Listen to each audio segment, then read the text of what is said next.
I know you released your new song recently, The Crown, on Friday, March the 6th. I was curious what the process was like for creating that song.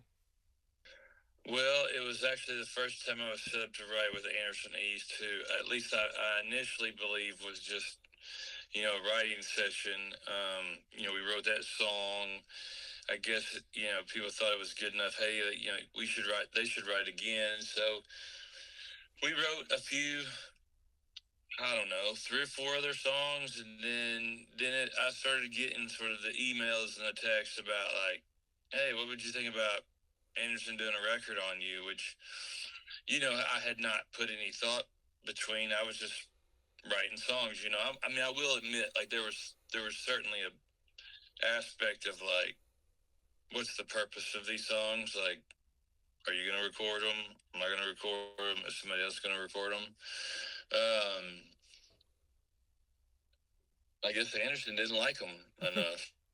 No, The Crown was definitely a song that sort of, at least the idea was very much mine. It was something that I had.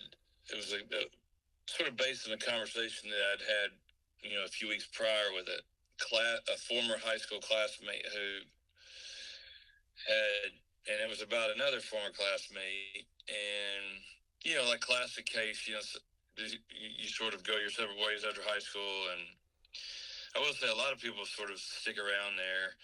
And so, you have those like 2 or 3 year conversations where you're catching up on everybody. And it had started becoming, every year we were like, well, how's this person doing? How's this person doing? And it seemed like it was constantly getting a little more sideways every year. And so it had reached its peak. And so I just told Anderson that story. And then he started kind of playing around on the guitar. And I just thought that meant that he was tired of me talking. But lo and behold, he was actually like contemplating what, ended up being sort of the feel and the mood for the Crown. What has the journey been like in your music from early on in your career to where you are presently with your career? Well, if you're going to say early on, as in like the first music that I ever did in Nashville, I mean, I would think it would be, quite different. When I first moved to town, I was young, I was 20 years old. I didn't know what in the world I was doing. I was just a singer, and I didn't even know, like, I wouldn't say I even had a sound. I listened to my father just recently sent me some guitar vocals that I had done when I first moved to town that evidently enough people liked to sort of allow me to get a foot or so in the music business, but I had no identity. I had not lived anything to like necessarily write about that would be interesting. Um, and I firmly believe that's, I certainly wasn't ready mature wise, to be an artist. So I just, kind of spent, my early and mid 20s trying to figure out like, you know, to be honest with you, I think I just struggled with living, and that sort of got me enough, you know, heartache and trials and tribulations and stuff. So I had lived enough to sort of, be able to reference feelings and disappointments and, relationships and different things. So, and then I think just like the time that it took, that I would spend, in those apartments just singing for four empty white walls. Like it just, the sound sort of developed into, I mean, I think hopefully I'm still developing, now age probably plays a role in it, but, I was just, so green early on and just a singer, just a plain old, like, not anymore authentic or original than my 10-year-old son who's singing. Like, I could hit the notes, maybe my pitch was good, but there was no character, there was no life, there was no feeling, and it was just, I was trying as hard as I could. It just, there wasn't, there's a girl from Missouri on this new season of American Idol, so my wife got me watching it, and I've actually sort of begun rooting for her. And she'll ask me after everybody performs, how do you think that person did? And I said, man, they're a phenomenal singer. They're all phenomenal singers, but I just don't know if there's like that one unique trait that sort of not only sets them apart, but that someone's going to listen to and be like, "Ooh, man, I want to hear what they have to say," or like, "Man, that makes me feel a certain way." And that was something that I feel like took 10 years to sort of figure out, and it was just life. It wasn't. I mean, sure, I practiced if you consider just writing songs practicing, but like I wasn't listening to something trying to emulate it. It was just time and just doing it. And that's what I always tell people when they give me or want advice. I said, well, first of all, I hate giving advice. I'm the worst person in the world to give advice. Um, but I always just say you can't just dip your toe in the water. You just got to jump in and figure it out, and for better, for worse. And not everybody's is better, and not everybody's is worse. There's a lot of people in between, but you're never going to succeed. And if you fail and you gave 20%, well, that's going to drive you more crazy than failing. Because you're going to be like, well, maybe I wouldn't have failed if I would have like totally gave it 110%. And while I'm by no means perfect, out of just mere desperation of not having anything else, I was good enough or talented enough that I could have provided for a family. I had to work. That's all I had to hang my hat on was work. Absolutely. That's incredible to hear how you were such a big risk taker early on in your career and how it's still very much evident in your career currently as well. It's something that's defined you, which is really, really great to see. This next question that I have for you here is how important is it to be vulnerable when writing and creating music? Well, I personally don't think that it should be a conscious decision. I certainly have never like sat down and went, okay, how on a scale of 1 to 10, how vulnerable do I want to be today? Like, is this a 3? Is this a 7? Do I feel like I can sort of just get by without being vulnerable at all? I mean, I would say if there's, in my case, not only have I not had trouble being vulnerable, I bet there's people that have written with me that say, like, David almost like enjoys maybe a strong word, but I've jumped on tables, I've screamed at people, and who have maybe hesitated to want to go places, and I'm just like, this is real. We can't sugarcoat it. We can't make it sound like it's not that bad, or it's not that sad, or it wasn't that difficult. Like you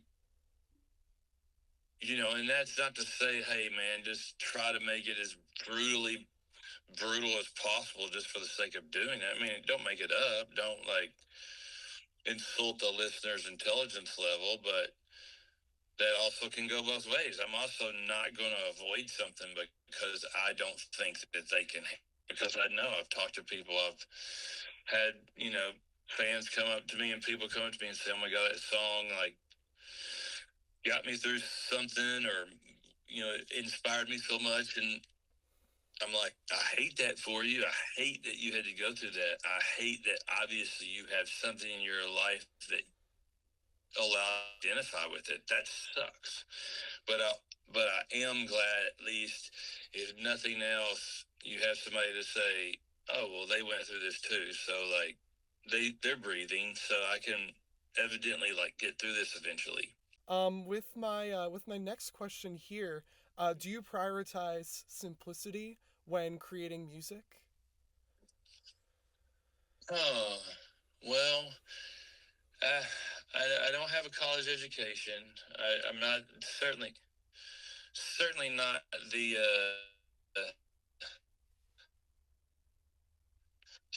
So I don't know that I necessarily can say I'm smart enough to like make that a conscious decision. I think it just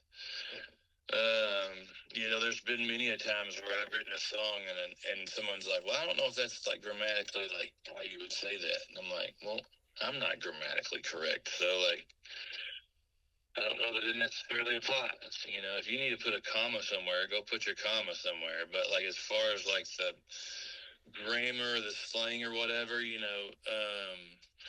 I want things to just, you know, I want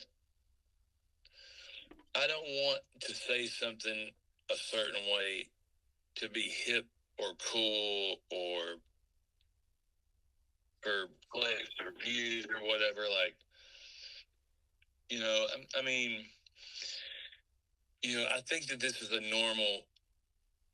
it's a normal feeling for a listener to assume that every song this person sings they write, which is not true. But I think that's normal for people to assume that. I assumed that until I got in the business. I think it's also another normal thing for people to assume that it's true, that it's exactly how they live. But what I've realized over the course of my career is very rarely can you write a song and write it as best as possible without, in some way, shape, or form, having to like veer from the actual story or the actual, specific bit of inspiration. Whether it's just something that doesn't rhyme or the phrasing or something. And um, when I was young, that used to make me mad. I used to be like, damn, why can't I make this work? Why can't I make this fit? Why can't we just come up with a different way to say it so I don't have to change the city or I don't have to change the person's name?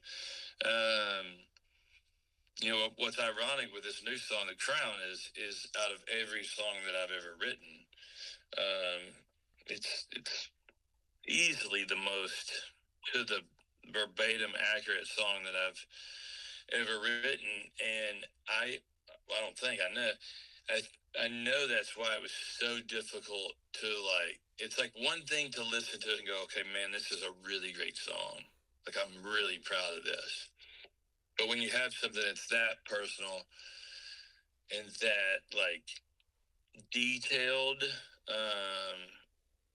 it was really hard for me to get my head wrapped around. Like, okay, not only did I write this, but I'm going to release it to the world. And obviously, whether intentionally or unintentionally, or tomorrow or in 4 years, the person that this is about is going to probably hear it. So I really struggle with just like the courage to do it. And then I finally had to just tell myself that, like I wasn't in any way trying to, you know, disrespect or anything like that. It was more or less just like a crowd, like, hey, like if you can't come back to the place where like people first met you, or your first, your closest people to you, like, those first 18, 19 years you lived here, then where the hell can you go? And sorry, I just wanted to sort of create that imagery of like, hey, have you made mistakes? Yes. Have you dug yourself a pretty deep hole? Yes. We're not going to sugarcoat that. But, and I want to stop sort of saying like there's nothing that a person could do for you to not sort of, overlook or whatever. But, and I don't even think that we're necessarily overlooking, but if there's one thing I've learned, in my older years, it's that, we're not the judge. There's only one judge. And, as a Christian, you're supposed to want to be there for somebody and help them and especially somebody that you've known since you were 4 or 5 years old, and just the mere fact that that person could be so lonely or so distraught that they thought of all the places they could go, that would be the worst, was truly the saddest thing that I've ever heard, and it broke my heart. And so, I wasn't setting out to write a song about it. I just told the industry, and 5 6 hours later, the song was born. With this next question I have here, I'm going to be talking about your tour that you currently have going on right now. I know you're performing in Sellersville tonight, and you'll be performing in Lancaster tomorrow night at 8 p.m., I believe, at Telus. For your tour, what songs are you most excited to perform for live audiences? Well, I can't tell you that. Those are secrets.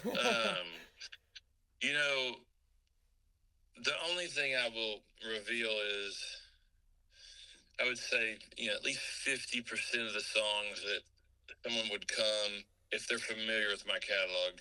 50, I would feel safe in 58% of the songs that they expect or would want to hear, they'll probably hear. With any sort of new record or new tour, whatever, there's new songs, and when you add new songs, you gotta take some. And so, um, what I've really tried to do with this set list is let it tell a story. Let like each song is its own story, but I want like the set as a whole to tell a story. And it really, when I perform it, I don't exactly know how many shows we've had so far, but it really feels like a documentary. It feels like just a live documentary of sort of me, um, sort of using um, my career and discography, um, both, from when I first started putting out records to songs that I may have written, prior to ever getting a record deal, or songs that I wrote or sang when I still lived in Kent, Missouri, and before I'd ever moved. And it's just been truly like the most, I don't even know if I've captured the right analogy. It's just so, the connection has been so different because um, I think the removal of everything around me, and I'm sort of the only one there. I don't, I have ADD like a maniac still, even at my age. And it was amazing. What I've learned is it's amazing the things that I thought about in a 90-minute set. And a lot of those were, oh, when do I come in? Or when this guitar solo over? Or how does this song start? Or is this song slower tonight? Or what will the band do if I switch the song? Or what will the band do if I add a song? And just removing all of those sort of questions, I think, at least, I've had people who've seen me, there's a guy the other night said he'd seen me 32 times. And the one thing I will say is that we, and I've known this, we totally underestimate the listener and their intelligence level and just like what they observe. And I've had so many people come up to me and just pat me on the back or just like, man, that you just feel so like at peace, like just the joy that's radiating off you right now is just so. And I feel that, but I don't know that I didn't know that was something that I'm projecting, but I guess I am. But it's been super cool, and um, sort of knew to do this. There were going to be a lot of aspects that had to change. And some of those haven't been great. Just traveling in a car by yourself for 3 or 4 hours every day is not the most enjoyable car ride, but the amount of clarity I get from having that time to sort of think about, like, what about this song here? What about this song here? Like, you know, thinking about the songs, I remember, like, maybe I should tell that as part of the story. Like maybe that'll help or whatever. And it's just been the most eye opening, like freeing, inspirable, you know, I guess 12 days of my career. With this next question that I have for you, where are some of your favorite places to perform, or where are some of your favorite places that you have performed in the past? Like I feel like this is a good thing. People, when I tell people this, they're like, "Oh man, it's just two places. Like it'd be so easy for you to knock them out." There's two places I haven't played that I feel like if I played, there's nowhere in the world that exists that I would ever. I would be 100% complete, and that's Red Rocks. I've never played at Red Rocks, and I've never Wow. played Madison Square Garden. And other than that, I feel like I've played everywhere. I've played 4 or 5 football stadiums. I played this place, the Gorge in Washington State, which everybody says is like the next best place after Red Rocks. And I've played some other cool, pretty places like that. Um, my favorite places are like cities. For whatever reason, we've always done well in California. I don't know why. Where I grew up is so different than California. I don't know if it's just because we don't go out, and so like maybe when it's been there, people are excited for some reason. Um, we've really done well in the Northeast. Um, I fell in love with the Northeast early on, and so I definitely feel like we've developed a connection. It's crazy some of the places, which I know the Northeast is a little easier to travel because everything's kind of close. But it blows my mind. There's people, if you play a show in Massachusetts, like they go. It doesn't matter where. Um, and I realize that's different than saying, well, it doesn't. If I play a show in Oklahoma, it doesn't matter where they go, like or Texas or whatever. Like I realize Massachusetts is not a huge state, but still, just the mere thought of someone going, well, he's in Massachusetts, we got to go. Like we don't even care to look where it's at. We'll figure that out later. Um, but I think we just played there, and people get tired of hearing me say this. I think just because of the story, like I'm a huge sports fan. I have a huge appreciation for the history of Boston, sort of New England as um. My favorite movie of all time is Good Will Hunting. I had never been to Boston before that, so like obviously like I was biased.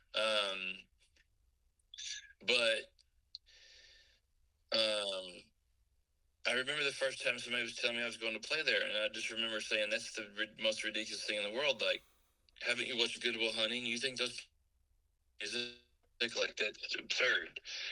And they were like, "Well, you need to go up there first." And so I remember going up there and just being like nervous as hell. It's like I'm gonna get my butt kicked. This is so ridiculous, and it was unbelievable. It was like probably one of the shows I had the first 2 or 3 years, and then we just kept going. The crowds kept getting bigger, and then over the years, I've gotten really close to some people there.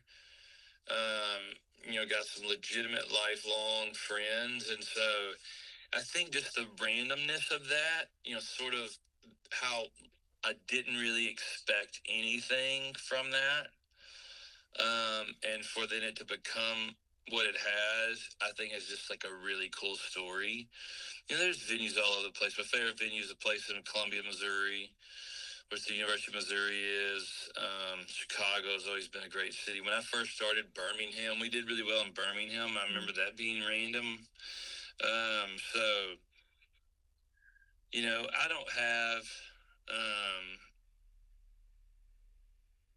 I just, any place that anybody wants to show up and sit in a seat and listen to my songs is a great place.